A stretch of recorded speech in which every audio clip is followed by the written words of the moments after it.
parsha opens with Yitro, who comes to greet Moshe at the Har Elohim in order to bless God for having taken Am Yisrael out of Egypt. Many of the Mefarshim note that, in fact, this parsha does not seem to be in its chronological order, because, of course, Moshe only arrives with the people at Har Elohim in the next parak, in the next chapter. And so Ibn Ezra explains that the reason that this parsha is out of order is in order to juxtapose it to the story at the end of last week's parsha, which is the story of Amalek coming to attack Am Yisrael.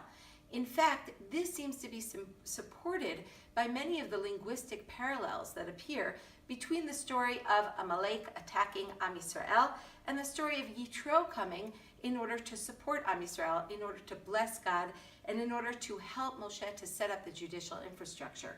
If you look, for example, at the very beginning of Amalek's arrival, it says, Vayavo Amalek vayilachem.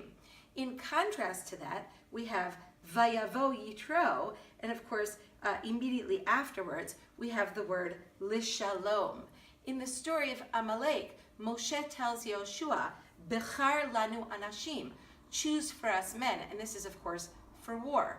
In the story of Yitro, in the story of Moshe and Yitro, the pasuk tells us, Vayivchar Moshe anshe chayil. Moshe chooses men of valor, and that is, of course, for judicial purposes. In the story of Amalek, we have the word machar, tomorrow, and in the story of Yitro, we also have Vayihi mimacharat. In the story of Amalek, we have the words Anochi nitzav, I am standing. This is, of course, describing Moshe at the top of the mountain. And in the story of Yitro, Yitro says to Moshe, V'chol ha'am nitzav alecha. The whole nation is standing and waiting for you to give your judicial judgments. In the story of Amalek, we're told, Videi Moshe kevedim, Moshe's arms are heavy. And in the story of Yitro, we have the same word appear, Kaved mimcha hadavar. This thing, says Yitro to Moshe, is too heavy for you. The story of this linguistic juxtaposition suggests that we are dealing with a pair of contrasts.